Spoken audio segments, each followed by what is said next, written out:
Sarah Strong married Jim Fourney. They had Lloyd and Herb, and they had one daughter, Lena. She was living in the Lanark Lodge at Perth.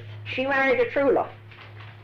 Trullo? Yeah. Oh, yes. And they used to live there near Brook, just below Brook. Notice here I have in June the 29th, 1886, a notice in the Perth Courier at the residence of the bride's mother, January the 13th, by the Reverend E. Radcliffe. Mr. Joseph Gordon married Miss Susanna Strong of South Sherbrooke.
Dan Mora, a fellow in Kingston I got to know later, he was just a kid.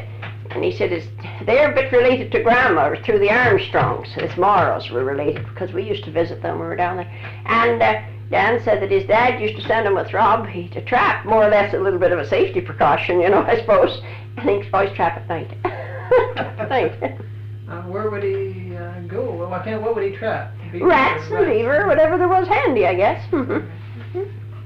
Was he blind all his life? No. An accident? He was at 4-year-old. He took sick, and they took him into, somebody said he'd got worms, of course, I thought every cure for everything. They took him into Perth to a doctor, and he gave him medicine. It was too strong. In a matter of hours, he went blind. Something wrong with the medicine, put him blind. But he could read Braille. He'd barely been to the blind school, because he could read and write Braille. Yeah. He was up here at the time that Uncle Charlie died. I believe so. Yes, Uncle Jim was here, I know. Yes. Mm-hmm. Well, and Robbie was here too. Robbie was here too. Yes. Mm-hmm. That was the only time that I seen Robbie. Yeah. Yeah. Do you remember them refer to Lame Thomas Strong? We're going to talk about Lame Thomas? Yeah. I've heard the reference, but I don't know how he got lame or what happened. He was, he married this, oh, it's on the chart there, much older, or he was much older than her, excuse me. Yes, Mary Jane Parks. Oh, yes. And he married her when he was about 40, she was 16, and then when he died, she married Newton or something. Newton. Newton, correct, yeah. correct. Yeah. Yes, I've heard them talk about them. He helped them move here when they moved from here, he came with them and led some horses or something. Oh? Yeah, because they came the 17th of March, but they didn't make it, you see. They only got over as far as your dad's old place, and it got so late and dark, and the McDonald's was living there. Yeah. And they pulled in and stayed there all night. So he didn't quite get here on the 17th of March. That's superstitious, you know. Well, that would be Joan Clouston's grandparents, wouldn't it, Mom? Yeah. But they came that time with 2 teams, and they drove the 5 cows, you see. And he came and helped them, and they brought some oxen and whatever their worldly goods with them, I suppose, yeah. And Grandma said he came up and stayed. How would they have come in? Through by Wensley? Yeah. Up through by Plevna, and in through by Wensley. He had came up before and knew where he was coming. Yeah, he'd come up the year before, or the fall before. Fall before, I think, and got the place arranged for her. And Grandma said when she came, it was a shanty, you know, flat roof shanty. And the kids wanted to know where were they going to go to bed. They'd never been used to an upstairs. So when Grandpa told them there was a great big snowbank, he says if you get up on the top of that snowbank, he says then you'll find the upstairs. So they were out there trying to climb the snowbank with a little dog. Thought they'd find where they were going to go to bed upstairs. She was a little upset when she scrubbed the floor and the water froze on it too. Wasn't happy.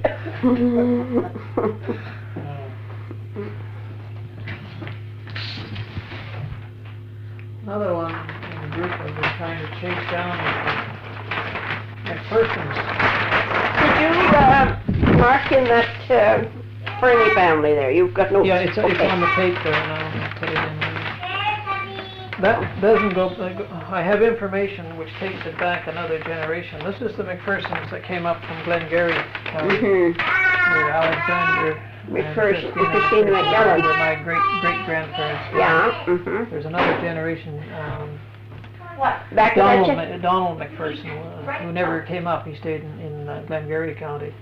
But then through our family, see, it runs over here to Colin McPherson. And Yeah, that's down to here. To, Get to Jim and Yeah. You're related in and not, Yes. very, Sandy. Donald. Mary Jane was Mrs. John Thompson. Mary Jane. It says Mary Jane, Mrs. John Thompson. Yeah. and then you've got a couple there that, to be switched, eh?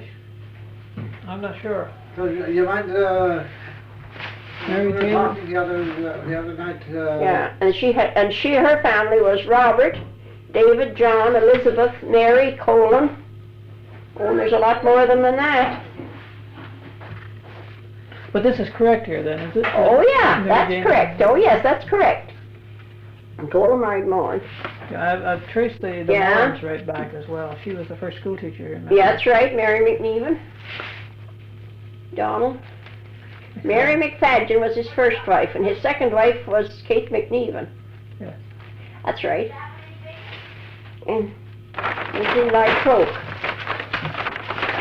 Margaret, Mrs. Pat Kelly, and Christina, Mrs. Heeman Towns. Now, Alvie, there was one of them married to a McFadden, wasn't there? There's one that's missing on here is Angus Mcpherson. Yes. Do you know Yes. who he was married to? No. Do you know where he lived? He must have been a brother of Colin and... He was a brother of Colin and Dan, and then my mother talked about Angus, because the reason she talked about it, she didn't like, she liked Dan and she liked the other old man, and she never liked Angus. no? And I don't know who he was married to, but I think his last days he lived down there on Castleford. Oh?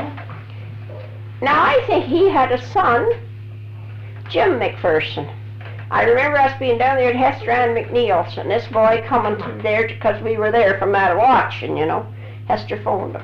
And it was Jim McPherson, and he had been in the First World War, and his wife talked to such an accent, because I couldn't understand, I was just a kid, about this accent, and Hester Ann said she was a First War bride, First World War bride, and it was a Scotch accent she had.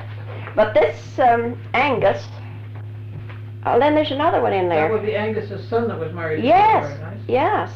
I'm pretty sure now. Maybe I'm wrong, but I'm pretty sure I'm right on that. Gosh, I thought there was more of them than that. There's Well, got, there is a lot more. I have got to be more of them than that. I'll tell you another one that's on there, another little bit of story that came up kind of funny. We had an old traveler used to come around here, and he says to Mother one day, did you ever hear tell of, was it Isabel? There's no Isabel on There's it. an Isabella. I have some of the Yeah. other names here. Is it one Leslie or Tesley? Or? I don't I know. couldn't get the spelling correct off of I was taking it off of the 1851 census when they were still in Oh, yes, Glengarry. yes. And there was Donald, Isabella, Mary Ann, Colin, Christiane, and Peggy. Would be Margaret. Probably. That's probably Margaret, yeah. Yeah, well, is that, That's the family of Donald McPherson, which is the head of that? Yes, he's the head of the Again. father of Alexander. Oh, well, I don't know any of them. I'm talking about the children of Alexander McPherson and Miss McMillan woman. Well, that's the only ones that I know of. Oh, well, there must be more than that. There's this Angus one that I know of. And there's Mrs. McFadgen was one of them, Alvie. It used to live. Yeah, she was a McPherson, I know. Sure she was. Yeah. Now, what was her name? Let's see if it is cartoon. It wasn't Bella. Don't think it was Bella. But the one I'm trying to tell you about was this old traveler came around one day and he asked Mother if she ever heard tell of that person. She said, no, I never did.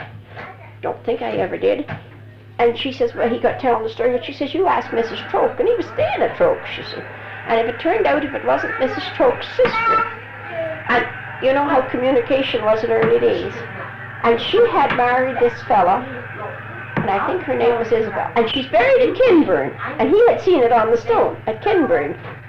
And she'd married this fella, and went down to Kinburn, and according to the dates on the stone, 1 year after she married him, she had this baby and died. And then Mrs. Troke said she didn't even know where she'd ever went. She figured she just went away and forgot about them, I guess. And she's buried at Kinburn. I don't know who she married, but when he told it to Mrs. Troke, she said, oh yes. She said she married him. He was up here working on the drive, and she met him and married him. I thought her name was Isabel, but I'm not What sure. was his name? I don't know You don't Irvin. know his- No, I don't know his name, Irvin. I can't. But what alerted this man was he saw the name and McPherson. He said, I think it was Isabel McPherson, beloved wife or so. And I think it said on the stone she'd been born in Madawaska or something. It said where she'd been born or And something. that's in Kinburn, because I can go over to Kinburn quite quickly. And that's what he told us that time. And Mrs. Troke was so pleased. And I can remember her telling it to the other ones, you know, about so that where finally what name was Well, you mind the Isabel? other night when when we were trying to place them and who the names were, and I said that possibly you had the names, but you didn't have and I said that most likely Mrs. John Thompson was Bella, but No. But, Mrs. John Thompson was Mary Ann. Mary Ann. Well, that's Mary right. Ann, eh? Yeah. And Mrs. John Thompson was Mary Ann. And then there was Colin and Johnny and Big Tom and Colin and Johnny and Big Tom, Davy, Jimmy. This is all in that family. Yeah. Mom, they're all in that other thing. I think I can help you out, Irvin. I think I can find it for you. Just hold the phone. I got a family tree. I forgot.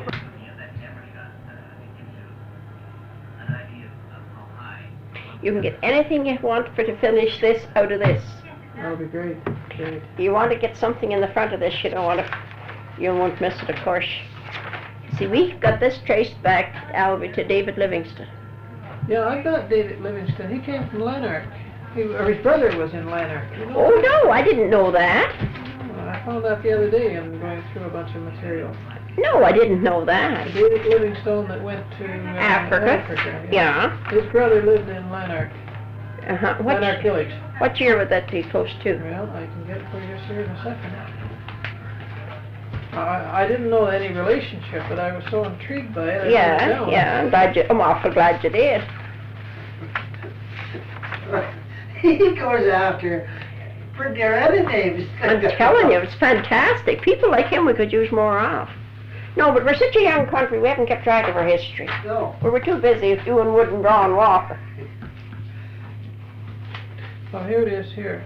On February the 4th, 1881, is when it was recorded in the Perth Courier. And this says, died on the 29th of January, Sarah, beloved wife of John Livingston Listowel, aged 65 years. Deceased with her husband, formerly lived in Lanark Village where she was engaged in the mercantile business. He moved to Listowel many years ago. He was a brother of the late Dr. Livingston of the African explorer.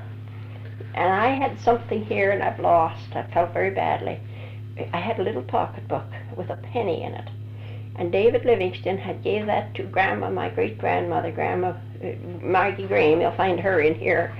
And when she was coming to give it to her, he says, you'll always have a penny in Canada, and I've lost it. Mother had it in her trunk. Now, it may show up yet someplace, but... How was David Livingstone related? Well, it's in here. It's in there. Yeah, it's all in here, because we went right back and got it all. And up there, do you see the little cups with the little girl on them? You see, Oh, yes. by the Christmas tree, this side of the Christmas tree. He gave her a few cents or a few bit of money. He said to buy something, and she loved nice things. And she bought 4 little cups with them little girls on them. In Montreal, I think, or Ottawa, or someplace anyway, before she came up to White Lake. And she had them in her wrapped up, and then she gave Mother, when Mother was married, she gave them to her. See, Mother lived with them. She never lived at home, and she was sort of, you know... Yes. Where was this, in White Lake, did you say? Well, she lived, my grandma came to White Lake, and she worked for a minister there. But then when she married Grandpa Bill, which you'll see in there, they were married in Burnstown in 1858. We have the Bible too. Someday I'll let you take that out home, you'll enjoy it. And 1858, they had, she said, it was, you know, the time of the Chief McNabb, you've read about him. Oh, yes. And she said, I'm going to go where he'll never get his dirty clutches on our stuff again, so that's why they came up here. And he had drove the river. Grandpa Bill had drove the river, and he knew this country, so they came up, and they come on up to Lackey Creek, and they cut up in through there, and got up in there below Nelson Thompson's. You know how they come, Alvie. And he came first, and he knew he had a place, and shack up, and then he went back and got her. And they lived back of where Nelson... You know, they lived on Lizzie Carswell's old place. But Lackey Creek came up that there by Nelson's. You see, that was the only road, was the water. Right. And that's how they got there. Yeah, that's how they got there. Well, he'll be living right where he lived then. He lived, his whole life. he died Their there. whole- He the died rest of his right life. there. Yes, he died right where he had his shanty. Was right there where he died. Yeah. And where did they came from the McNabb settlement? They were married down there. He didn't come with McNabb, but she did. She came as a, I forget what they called her anyway. And we've been tracing, trying to find track of him. And then I find out his brother, Colin, because the Bible, the minister that she worked for gave them a Bible. Do you want to bring that out? And, no problem. Yeah. Oh, is the baby in there? And the wedding certificate's right in it, Alvie. And it's 1858. And they kept the records up, and I tried to keep them up too. And they were married there because she was the minister's hired girl. She worked for him. You know, you should get out some of them old pictures, those boxes upstairs for them. I'll go through them when I get time this winter. Oh, that's such a beautiful book, isn't it? Isn't that beautiful? I prize that. Oh, I guess so. And in the middle of it, I think it's about the middle of it, Irvin, at the wedding certificate and the place for family records and stuff. Well, that's likely a little poem or something somebody stuck in there. Taylor Thompson. Oh, that's Mrs. Johnny Grace out there. Yes, I have some. Have you got her book? Yes, I have the book, and I have an article, other poems that she's published in the Renfrew Mercury. I think it's about the middle, maybe. Oh, that's the back of that. I want to put it over here for its flashing.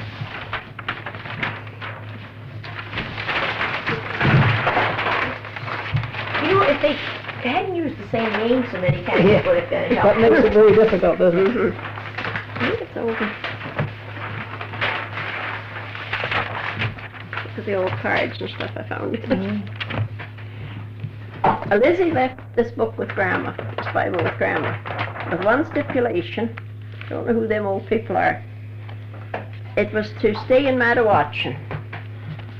She said this Bible was to stay, this Bible was supposed to stay, always stay in Madawaska. There's the births and the marriages. There's what I want to show you. My goodness. Yes, come and see it, Alvie. Of Ayrshire, Scotland. Princeton. It's got a little 1862. Yeah, that's a real prize. A lot of. Yes. And then You have a tremendous amount of information there in the marriages and so on. and the deaths and the births. Yeah. And family history mustn't have much happened, so they didn't write anything down.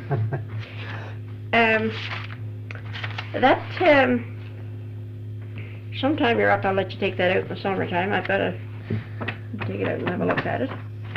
Well, maybe sometime I'll just sit down with it and just Yeah, write out that's the fine, that's fine, or that's fine. or just read it into the tape, Yeah, yeah. because that could fill in an awful lot of gaps. It do have, yes, yes. I would think that some Well, of it this, may of not course, be is- recorded in the red book. This here. is all Bill Thompson's, this is all Bill Thompson history. Oh, yes. You know, Lizzie's father and mother. Yes. Uh-huh. But And, but let's call it Thompson was his best man. It says on there he witnessed, and we couldn't find him. And I asked Bartle Stewart, and he looked down around Castleford to see if he could find his grave. Then I find out, in talking to Bob, he says that when Grandpa Thompson's brother, Tom Thompson, Big Tom Thompson, went out west, he went out there in Homestead, and he came back on a visit. And Grandpa Bill Thompson was very, very annoyed. He says, you know, my brother Colin went west and we never heard no more from him. And he said, the least you could have done was look him up when you had no vision how big the west was. He said, you could surely have looked him up from. So I know he went west and they didn't hear from him, so. Yeah. But, Yes, I remember when Tom Thompson went back. yeah, he was back and Yes, visited around. he visited over at our place too. Yes, he visited around. Yes. I'd like to get the both sides of the two Thompson families straight. And I have another chart. I don't have it with me on the Thompson without the P, the OM. That's the John Thompsons. Yes. Yeah, But, and I this don't is have the Bills. Right. Boy, I wish we got to get you up against Mrs. Carol Price. Did you ever meet Mrs.? Oh yes, up at the Pembroke Museum there. Yeah, she has no history on Madawaska Township at all, she says. Well, she has some. She has some material on Griffith. She has someone down she got from Austin McGree. Yeah, it's in her scribbler. I never met her, but Gail met her down at Kildare. But, Yeah, that's a number of years ago now since I have seen her. I've never seen her. I've often meant I'd go and see her sometime, but I never did. How's Alvie? Oh, very good. 10 or 12 years ago, I guess, that I was talking to her. Big Killen's gone. One more to go. One more to go, eh? Good for you. You're getting along good. Oh. Fire went out and our water got cold. Oh, that always helps. That adds to it. Yep, you were short of that extra man to Keep the do fire. that kind of work. That's right. Yeah, you do need the third fellow to keep things going. So we just gotta wait for a few minutes. Trace the Morans back, right? Oh, yes. Mom was always interested in the Morans, and didn't Sure know- she would be. She wouldn't know too awfully much about them, did Okay, she? so I found this summer a lot of information on them, where she first came up here to Madawaska, and she boarded with the McPhersons. Yeah. Angus Mcpherson. Angus Mcpherson, and then before she married Colin. Colin. And I found in the census prior to that, when they lived in Springtown, we went around and visited the old farm where they were at, and found around her father and mother's grave there. It's right in along the road there in Burnstown. Oh, yes, at the Springtown Church there, is it? Mm-hmm. I just can't recall their name offhand. Yeah. Patrick Moran and Mary. Was her parents. Yes. Groller or Gronan, I just can't remember that. And she had, Cecilia's brothers and sisters were John, Mary, Catherine, and then Celia, Anne, Margaret, Patrick, Bridget, and Ellen Moran. And then there were, the following 1871, Anthony shows up. Yeah. I've heard Dad talk about Anthony. Haven't you heard your father talk about Anthony? Can't remember now, I might have heard it. Yeah. How long have you been collecting all this stuff? I don't know. I guess some of these tapes were made over 15 years ago. Mm-hmm. A little bit here and a little bit there, and then you start to... Oh, it's a terrific hobby. I think it's fantastic. You get an awful lot of material out of the National Library. If there was somebody you wanted to have traced, if you wanted information, brothers and sisters and ages and so on, if you let me know, I can get it out from the library there in Ottawa. No, there's, it's fantastic. The, and it's funny, it was a funny thing, Alvie. My mother was registered, when she sent for a birth certificate, came right through. Maggie's came right through. Several people, just whistled right through, nothing to it. And we get down to about Bob and Annie, and there's not registered. Oh. And they get into Laura and Colin, Colin Thompson's girls, they weren't registered. And now that age group, the people that are now about 75, they're not registered. And nobody could figure where their registration was. But then I start to add, how things will come back to you. And I remember Dad telling, there would have to be about that time, about them having, that when Mother was registered, Grandpa said you just went to the post office. And they had a form in the post office and they registered them. Then it got more sophisticated and they registered it with the clerk. Yes. And at the early day, to save him his trouble and postage, to give him a quarter, because he was likely not getting very much, salary, so they give him a quarter to register the baby's birth. And I remember Dad telling, there was a Donovan. A Jerry Donovan was clerk. And when Austin Legree took over the books, and that would be about 1905 or 6 or in that area, about all the crooked work and every copper he could put in his pocket, he would put it in his pocket. And this is what went on, Alvie. These kids wasn't registered. He put the quarter in his pocket. He never registered.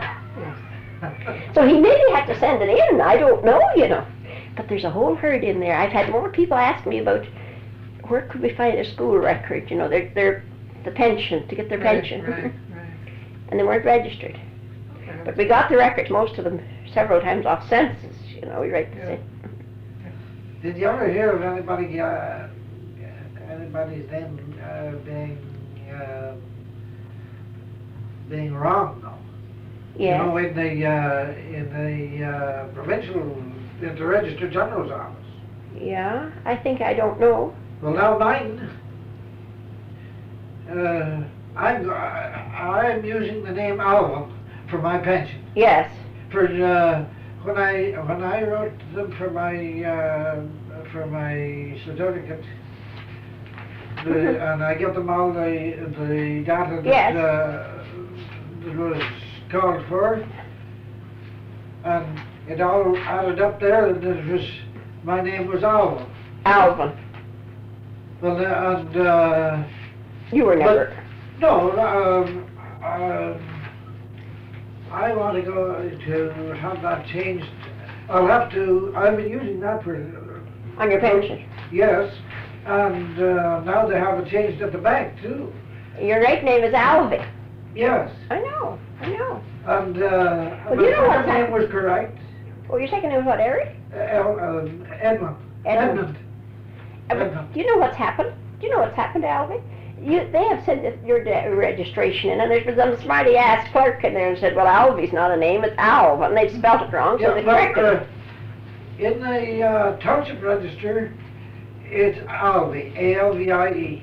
Yeah, For I checked it myself. yeah. You see, I used to have the, Yes, you had the books. have the books.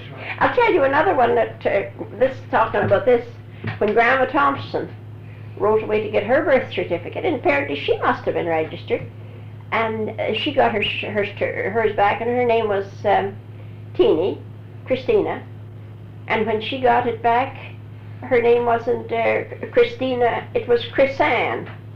Oh yes, there's a lot with Chris Ann or Christiane. Yeah, well, it was just Crissanne, and E on the end of it too. Mm-hmm. Yeah, it was Chrisanne. But,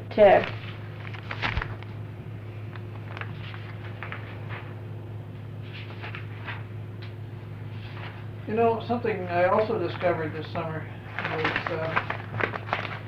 you know, my grandfather was James Carswell. That's right. And his father was David Carswell. Yeah. And his father before that was Benjamin Carswell. yeah, Benjamin and Orpha. yeah. Lived at Mount St. Patrick. Mount St. And I went Patrick. back there trying to see if I could find the cemetery and find a grave marker. Couldn't find it.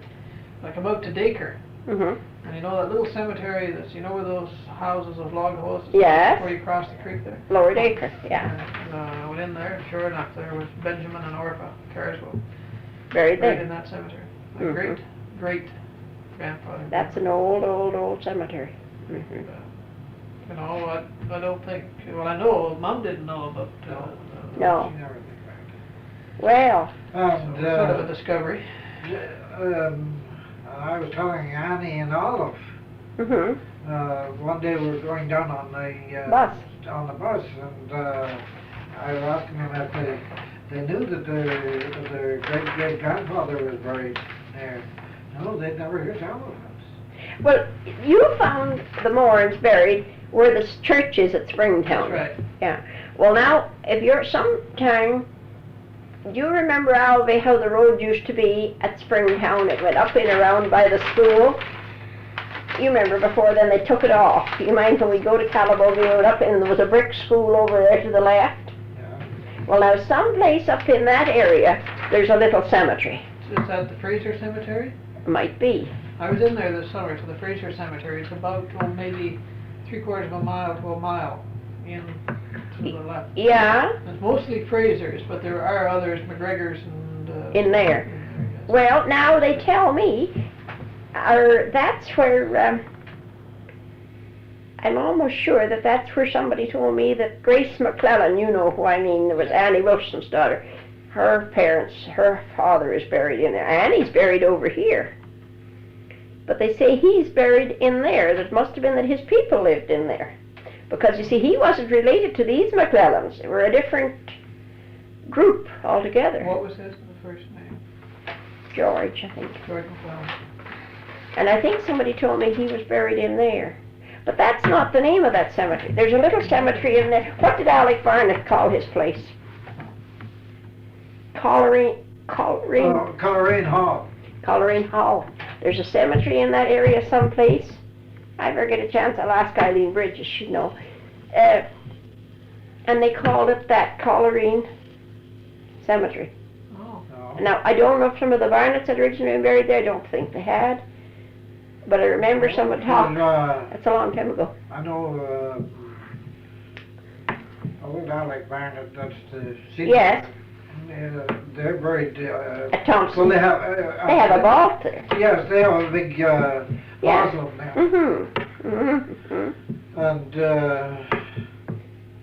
Mm-hmm. the most of the family are buried outside the mausoleum. There's Mm-hmm. Well, there's some tie up about a little cemetery that I'm talking about back in there, and that was the name of it. Because I don't think I can remember seeing it. Near Springtown. It's someplace in that Springtown area or back in that area someplace. It's just like a foggy dream, you know. I know the one you're talking about, the Frasier, but I don't think that's the same one. That's closer to The road. Burnstown. Mm-hmm. You go down. You see, there used to be a little settlement in there. They called it Fraserville or something. Yes. Mhm. Well, there's another one that not too far from there. I know, but it's just slightly off of the highway. But I didn't find. Well, I got some markers there, Wilsons and so on. Yeah. Well, they'd be some of the same Wilsons from that. From up here, yes, yes, yes, yes. Mhm. Yes, that's the same Wilsons that came up here. Well, the first old Wilson, did you ever hear how he found that place, Alvie? No. Well, he came up the river, Yeah. yeah, I'll put this up. paddling his old canoe or whatever he had, and he got up into the Colton Creek, and he came up there a piece, and he got up into the Edge Lake Creek. There must have been a nice lot of water going down there then. And he came up the Edge Lake Creek, canoed up the Edge Lake Creek. And he got in there to come into Edge Lake. Well, that looked like quite a nice locality, so they mucked around there for a while, and they got into the creek here going up by your place, back of Willie McLaren's. And they went up there a piece, and they camped over in there someplace. Jim Wilson told me that story. And by golly, he took up land, and that's how they got there. It's hard to visualize that much water in the creeks, and watershed. Well, were they, But they came from around Bridgetown, I think, or down in, you're not Well, further. they were in that Laird McNabb. Yeah, outfit. yeah, I think that's what they got away from too. Yes. I think you're right there. Yeah. Yes. And, but I don't think the first person that ever came here, Archibald McDonald, I don't think he was with them. He might have been. Have you got anything on that, Elmer? well, I just got when Archibald McDonald came up here, Archibald and Dougal McLennan were the first people to settle over there. Yeah. Campus. Yeah. But they first said, yes, They both settled on the same lot. yeah. Well, they came from Burnstown, but whether they were part Well, of they would be part of the clan. You see, they were doing anything they could to get away from them. Yes. Mhm. When did they come?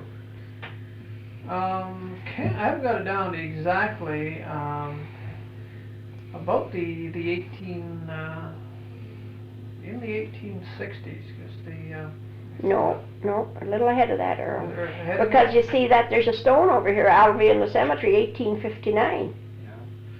It's a McClellan, isn't it? Yes, that's Dave McClellan. Yes. He was drowned in at Mackey Creek. That's right.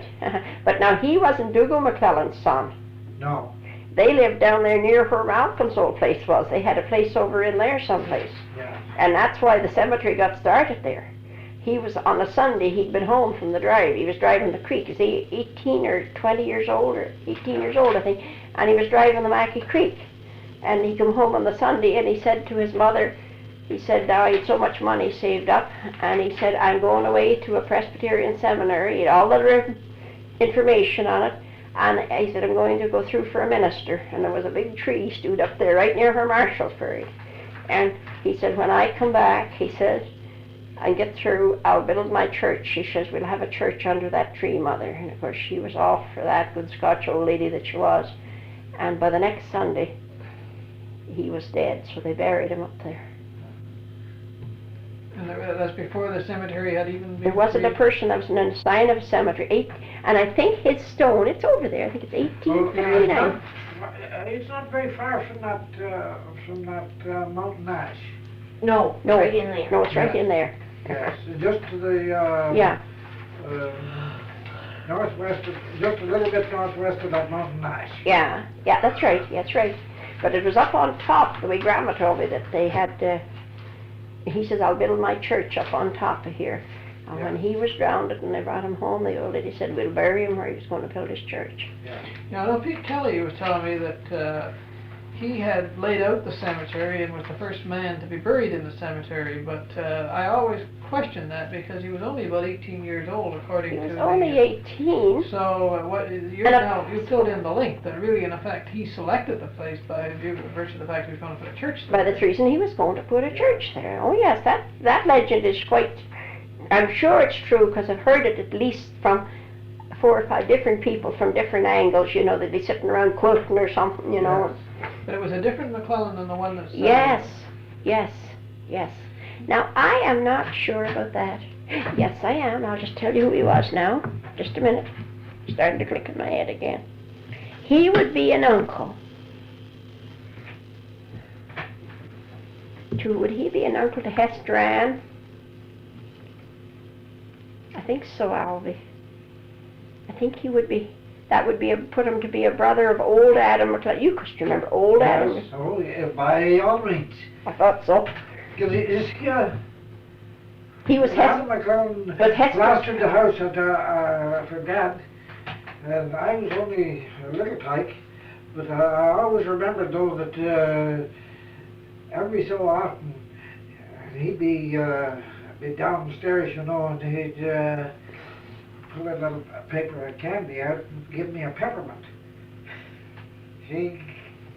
That's... I got maybe half a dozen peppermints in the day. You did all right, you hung around He him. was a brother of that Adam McClellan. He'd be a brother of that Adam that we're talking about. Yes. That was, he's the one that was drowned. Yeah. And there was another one of them, or Elmer, if we could get a track of him, he was a very prominent man. What was the one that composed the poetry? Jim McClellan. Jim McClellan. He was a clerk in the old lumber camps and a clerk on the drive. Oh. And people wrote and asked me if I could possibly resurrect his poems. It's a very, very, very fine poetry about the Madawaska River. Were you able to find it? Not very much. Nothing to speak of. No. But there's one. We always had one. And where that went to, I do not know. That was about the Madawaska, because Dad used to look at it every once in a while. And I haven't been able to find it. Do you know, Elmer, where you want some information? I think I found you another source. I can get his name out of here for you. There's a tailor, and he lives in Ironprior. He's a brother of this Gertie. But he lives in Ironprior. No, it wouldn't be in there, Mom. No, I don't think she just has who they married in here. What's his name? A tailor in Ironprior. He is an old man, and he used to write a few little bits for the Ironprior Chronicle. They tell you. If you ever went and talked to him, I think you'd get a lot of stuff on the Madawaska River. And the last I heard from Gertie, he was quite smart. Because you remember those tailor men, Alvie, they used to drive the river? I don't remember them, but I've heard them tell about it. They're always river bosses. Yes, and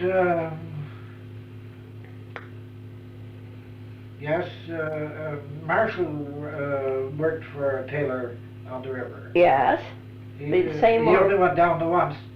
Marshall did. Yeah. But he had been on the Mackey Creek, and then when they came out, he went on the drive, and on the river drive, and they'd come out with the Mackey Creek drive, and they just met the other one. Yeah.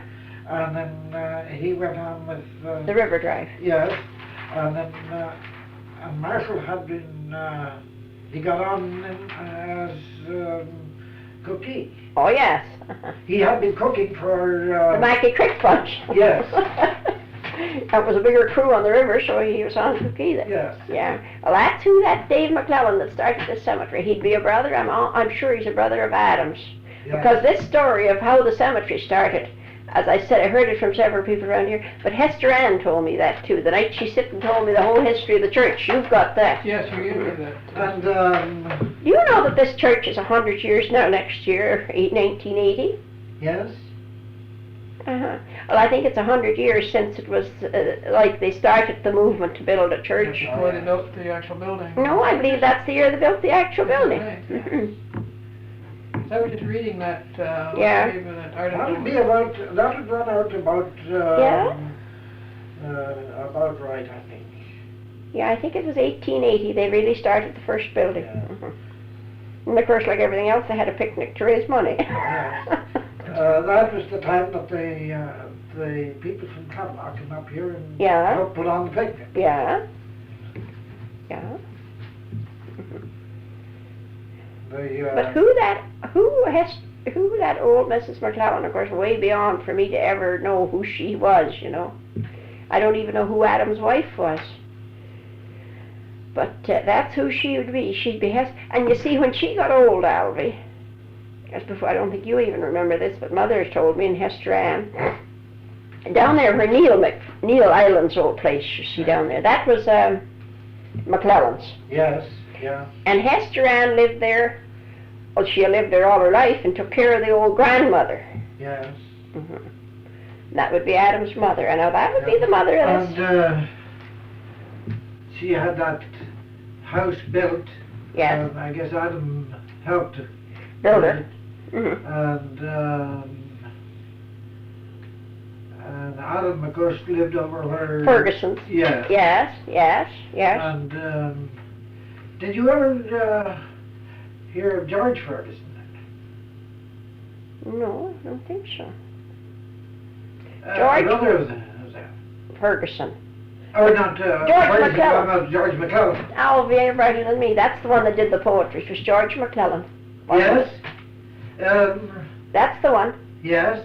He was a younger brother, I think. Did Yes. he publish any of that, or was it just... Elmer, I don't believe so. I think it was just for his friends, and you know. Yes. Yes, it was George McClellan. Yes.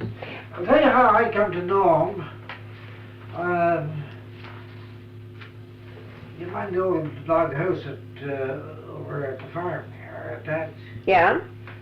And this time Leslie and I were shingling it. We're taking off the old shingles. The old original shingles, you know, the shaved ones. Shakes, yeah. You know, they're about this long. Yeah. And George McClellan came along, and he was quite interested in that building. Mm-hmm. And of course, it was turned into a machine shed By then. this time, yes, yes, But yes. he knew what it was. All the history, sure he did. And he got thinking back, and he said that he had been at a dance in that house 63 years before. Oh, yes. Uh-huh. And he had railroaded out in, I think it was in Alberta. I can remember him coming back. Yes. Well, that was the time that he was over to visit Mm-hmm. with us. And, I can remember seeing him when he come Yeah. back. I can remember seeing him. I'll tell you where he stayed one time he come back. And I can just barely remember them, but you'd remember them much better. Do you remember Peverly's? Oh, yes. Yes, sure. Mrs. Beverly was a McClellan. Yeah, yes, see, she was a sister of Adam, Yes. and this George one that you're talking about, Yes. that's the one. Yes. It wasn't Yes. Jim, it was George, yeah. But they had no children, Peverly's. No. No. But that Mr. Peverly, he was related to who up at North Bay, because that's where they went away up there, or she was, or something. And he had been an old, he'd been an lumber scaler in his day, old Mr. Peverly had been. Yes. Hmm. He had council books for a while. Yes, I think so. I guess Uncle Charlie was the reed. Reed probably was. Very fine man. Oh, yes. Very, very fine man. And so was she, a nice lady. Yes. Oh, yes. A lovely lady. Hmm. I remember going there with Mother one time to a ladies' aid meeting and a quilting. And that little log house, it burnt down right near Yes. where Penix is, or Mrs. Yes. Penix is there now. Yeah. You see, Mrs. Jack Hunter was her niece. Yes. She was Adam's daughter. Yes. Well, and Mrs. Bill Hunter, you see, was her sister. I don't know where you'll find some of that poetry, Elmer. I just had a brainwave. Mrs. George McNabb, you remember the inspector? Yes. She was a sister. She was a daughter of Adam's. Yes. Yes, it was the three of them. Three there, understand? She was the daughter of Adam. Now, there's one of them McNabb boys, Alvie, Kenneth or John in Renfrew. One of them died, and the other fellow's retired, and he's living in Renfrew. You remember the old inspectors, Oh, George yes, McNabb, you know, yes. everybody knew him. Yeah. Well, he had the sons, Kenneth and John and Murray. Well, Murray committed suicide when he was quite young. Well, then there was John and Kenneth, and I don't know which of them is in Renfrew, but there's one of them died, and the other one's in Renfrew. Uh-huh. And I would be awfully surprised if that lad hasn't got, because he was very highly educated and very interested in the same things as you are, that he would just might happen to have some of that George McClellan's poetry. It's worth following up on. You bet it is. Yes. You bet it is. If you can find the right McNabb, there's a lot of There's a lot of there. McNabbs, yes. Now, who can I ask? Who can I ask? Of course. Now, he's married. Elmer's going to get sick of it. He's married to a sister of the old lad the man that used to be game warden, Tetlock. His wife was a Tetlock from Admaston. Oh. That both Kenneth and John married two Tetlock girls from Admaston, and then Shirley Tetlock married that Jack Stewart, the game warden that used to be up around here.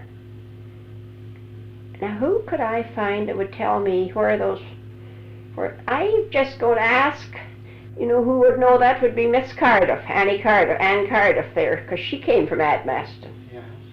I'll try and find that out for you if I possibly can, because I'd love to get a hold of see if they've kept any. And then the only one that might have had them would be Mrs. Peverly, you see, and she was an aunt to these McNabb boys' mother. Yeah. I remember talking to Alvin McNabb. Oh, he's a different bunch. I know he's different, Yeah. but he put me I know him pretty well. Oh yes, sure you do. He put me through to Yes, it's not hard to identify the McNabb you're looking for because he's the son of the old school inspector, Yes, and well, everybody Dr. knew. McNabb. If you run into Alan McNabb, you ask him, and he'll Yes. give you the name and the street address where he lives. Yes. That's as good a way as any, Al, because Yes. you're down a little oftener than I am. Yes. Yes, for his, He'll know. This fellow retired, Elmer, and he was president of what big oil Gulf? One of the big oil companies. Oh. Oh, they done awfully well. They were smart men. Every one of them were smart. It'd be worthwhile following. And someone told me that he was retired. I read something in the paper about him retired and was living in Renfrew. Yes. But you might run onto some of this George McClellan's poetry, and he just loved to see this stuff. If he hasn't got it, I bet he would. But that's the way to get a hold of him. Ask Alan. Yes. Yes, ask Alan, because Alan, you see, he's from the old Campbell McNabbs out of Douglas. Yes. Yes. That's where he comes into the picture. Yes, Al was the only one of the sons left of that family. That's right. Malcolm's dead and Stuart is dead. No, Stuart is Malcolm living. and Bob. Bob Mac is and dead. Bob. Mac and Bob is dead. Yeah. Alan's living. Isn't Stuart living down at Grandview, Quebec, or Grandmere, Quebec? Well, according to the Maybe not. according to what know, I think- seen in the paper when Matt died, so there was only I believe he's dead too. I believe he's dead. you see, Bob. I knew Bob, and he's dead, Yeah. and I knew the three of them. Well, I didn't know only this Stuart one. I've seen him a few times.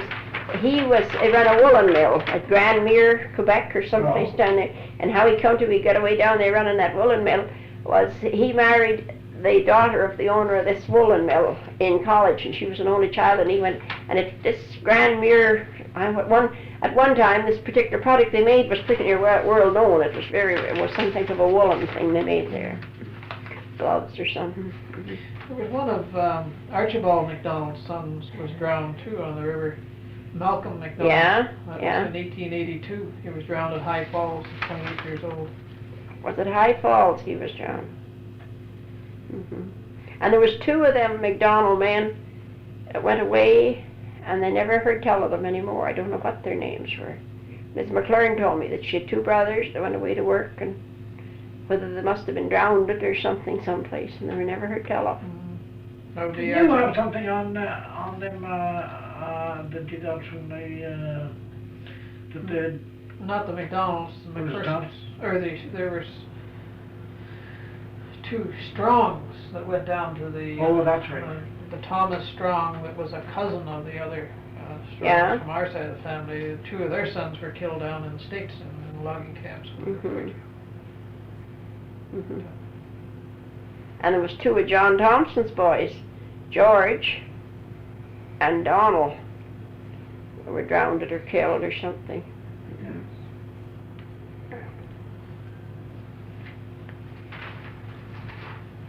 George was supposed to be going to marry that Annie Welsh, and I don't remember her, that Colin married then. And she had come up here from Ottawa and was here to meet him when he'd get home from the shanty, and they were supposed to be going to get married, you see. And then he was killed or drowned, I don't know which. And of course, Grandma Joyce wasn't standing for any nonsense, so anybody standing around not doing what they should, so she married her off to Colin.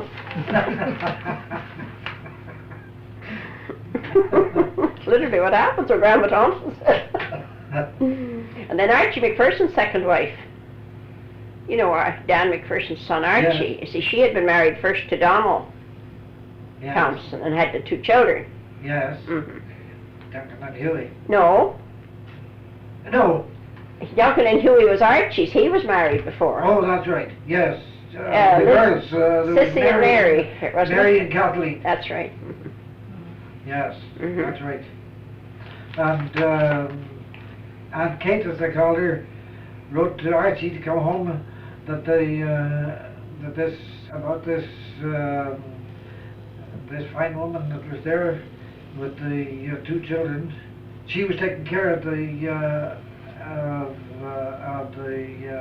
2 girls, Mm-hmm. or of the 2 boys.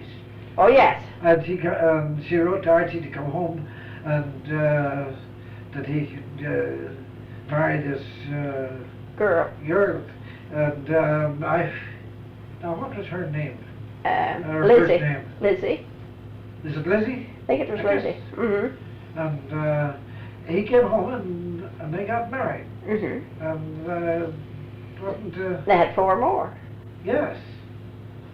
And Archie was quite happy with her. And he was good to them, Pa. He was as good to them girls as he was to his own. And, they were all Never lacked. They were a real family. Oh yes, very close family. Yes. Mm-hmm. This was Archie McPherson? Yes, very close Old family. Archie's young. Yeah. You know, he, I never forget one time, I don't know where Dad had went with a horse and buggy, and I was much about like Luke, I guess, and I was with him, and he stopped at Archie's. Do you remember the little house they had over here? Yes. We stopped there, and he's talking to Archie. Finally, all the kids were just, you know, all playing and shouting and running and racing and running. I was sitting in the buggy. And he turns around and he shouts into the house. He says, Lizzie, Lizzie. He says, will you come out here and do something with these kids? He says, your kids and my kids just pound the devil right out of our kids. Yes, the big ones that ganged up on the little ones. That was Archie. Oh yes, they were a good fight. He was good to them. Do you remember them talking anything about the old schools, the first schools? Mm-hmm. I remember you were mentioning one time about your... Well, there was one up behind there, up there in the, that's where your grandmother taught, up on that hill there behind where that Wolf has the cottage. You know, that was the last school, like, you know, the school out here at Madawaska.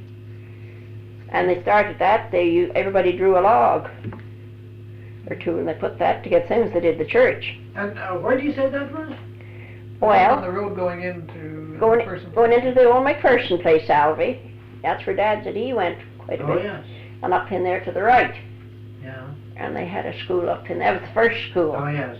That's just over past Harold's place.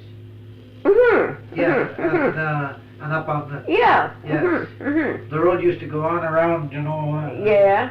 Yeah. The sharp turn there. Yeah.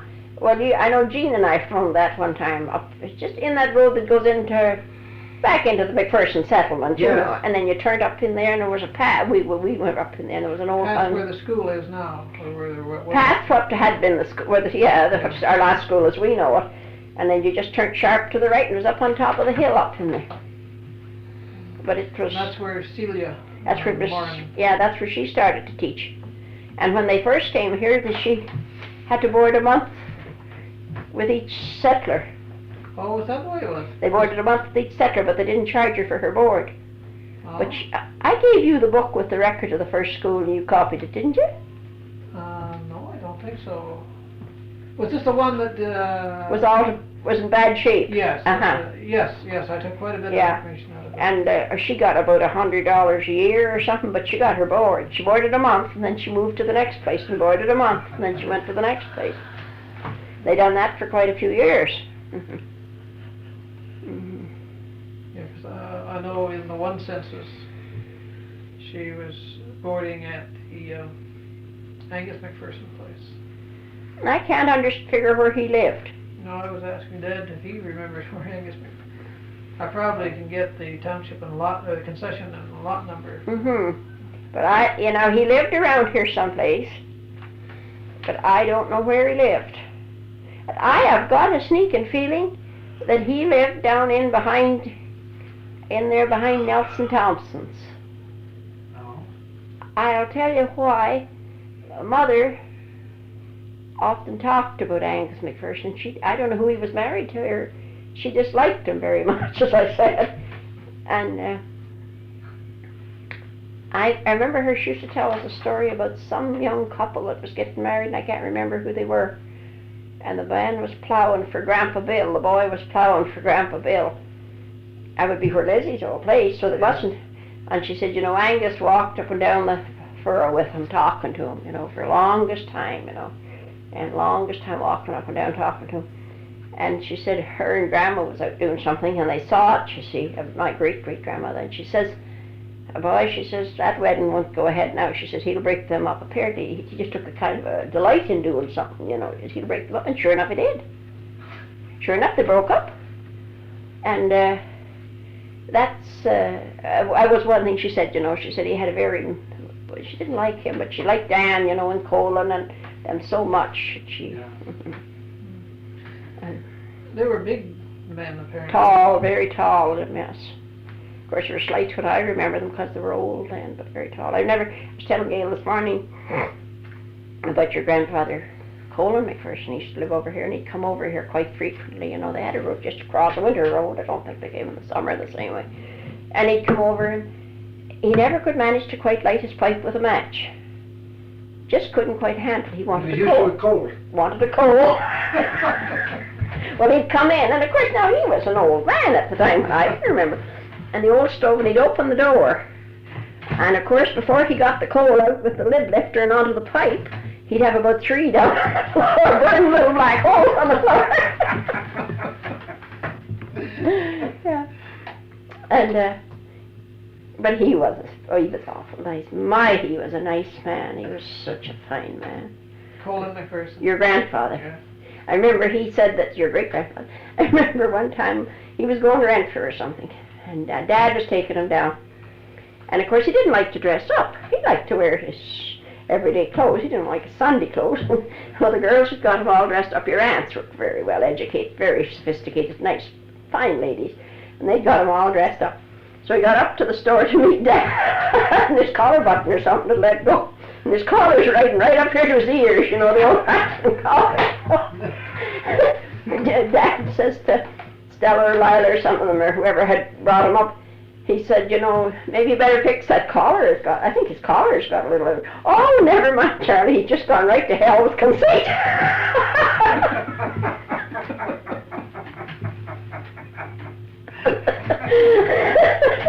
His collar was way up around his ears. That was typical Colin. He was a fine man. Good sense of humor. Oh, fine sense of humor, yes. Your grandmother was the one with the sparkle. She had the sense of humor. Was this the... Celia Moran. Oh, yeah. Celia Moran. Oh. Yeah, she was Aunt Celia. Everybody called her Aunt Celia. I guess she was pretty much everybody's aunt, It was fine. Mm-hmm. She had a great sense of humor. Oh, a sense of humor. Now, it didn't matter to Aunt Celia if the bread was this high or this high, or if the clothes were the whitest on the line. That wasn't important, I don't know, she was above that, or, you know what I mean? She was just she lived in too soon for her times, in them times, that type of thing was very important. Oh, she'd a fantastic person. I remember one time Mother telling about, I think it was Lila or Stella was at home, and you mind Tom McNaught, the minister? Oh, yes. And you must have met him too in your younger days. He was a student here for 3 years. And, he loved Mrs. Mcpherson. So his sister come for her holidays, Liza, for a couple of weeks to stay with him here in the summer. And they're visiting around, So they look out this day, and there's Tom McNaught and the sister coming. So, I don't know if it was Stella or Lila, one of the aunts anyway, or Nellie. They said, Mother, don't you dare make him a cup of tea. We haven't got one thing in the house, a cookie, a piece of cake, or nothing, only bread and butter. Now, it's only early in the afternoon. They're going someplace from here for supper, so don't you make him a cup of tea. She warned Mother very well, but anyway, finally they got in and got sitting down talking and talked a while. So my Aunt Celia says, well now, Mr. McNaught, she says, you know, I can't make you a formal cup of tea, but she says, I'll make you a friendly cup of tea. So she boiled up the old green teapot and made him the friendly cup of tea. I used to hear him tell that story years later. And it wouldn't matter to him if it was bread and butter or... Wouldn't matter, not a bit of difference, no. Not a bit of difference, no, no. The only time that I No. ever heard of him being disappointed with what he got was the time that he was heading out towards Gunfield. He stopped at Mrs. Harrison's. Yeah, And she gave him a glass of dandelion wine. And, you know, she ran off of that, sir. you know, there used to be a lot of people make that raspberry vinegar. Yes, like that. yes, Oh, that yes. didn't mean anything. No, a choke cherry juice, just like fruit juice. Yeah. Yes, yes. And choke cherry or blackberry. Yes. But, And the berries, the, yeah, but he drank it. I guess he enjoyed it.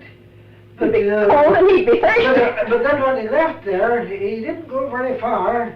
He felt the effects of it. And, so he came back and he asked her, would that wine set a person drunk? Well, she says, it might if you drank enough of it. So he just turned and he went back over to McLean's estate. Yeah, Didn't go out that day. no. He wasn't taking any chances. Wasn't taking any chances on Mrs. Harris.